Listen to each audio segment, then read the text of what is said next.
Hello friends, in the series on the income tax cases, today we will discuss a very important issue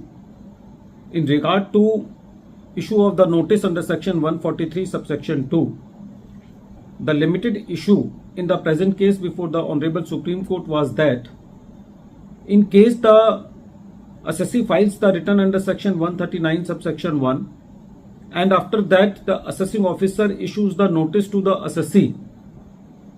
regarding the defects in the return and the assessee removes those defects within the time allowed by the assessing officer. So in these type of circumstances, to issue the notice under section 143 subsection 2, what is the date to be taken to compute the limitation period for issuing the notice under section 143 subsection 2? Whether it is to be taken from the date when the original return is filed under section 139 subsection 1 or whether it is to be taken from the date when the defects were removed by the assessee. This matter has been taken up by Honorable Supreme Court in the case of Deputy Commissioner of Income Tax versus Travel Designer India Private Limited, and this case is reported in 482 ITR at page number 283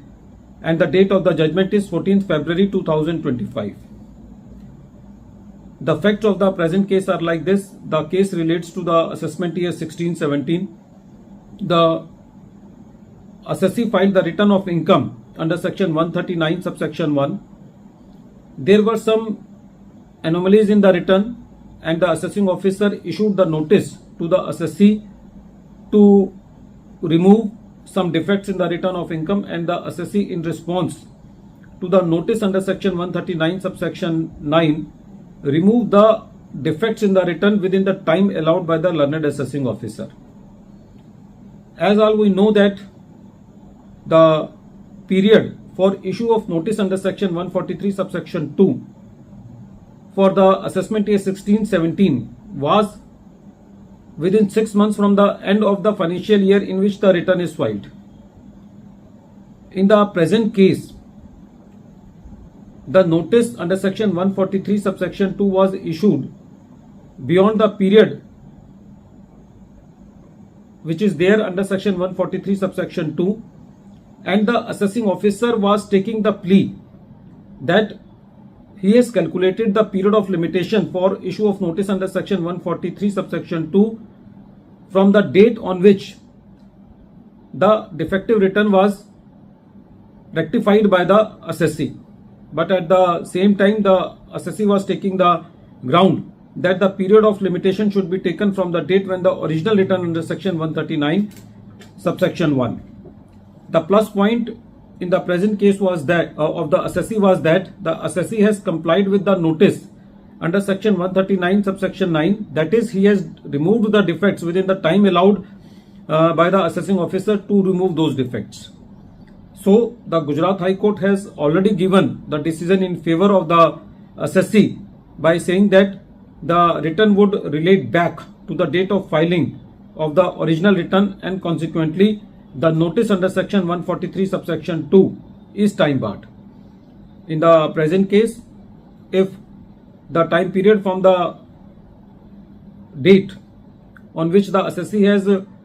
removed the defects is to be seen, then it was within limitation date. But if it is to be seen from the date when the original return was filed, then in that case it was time barred. So as per the Gujarat High Court decision, which was confirmed by the Supreme Court in the present case, when the defects have been removed within time given by the assessing officer, then in that case the return would relate back to the date of the filing of the original return for computing the period of limitation under section 143 subsection 2. Friends, this case is very important, and we try our level best to comply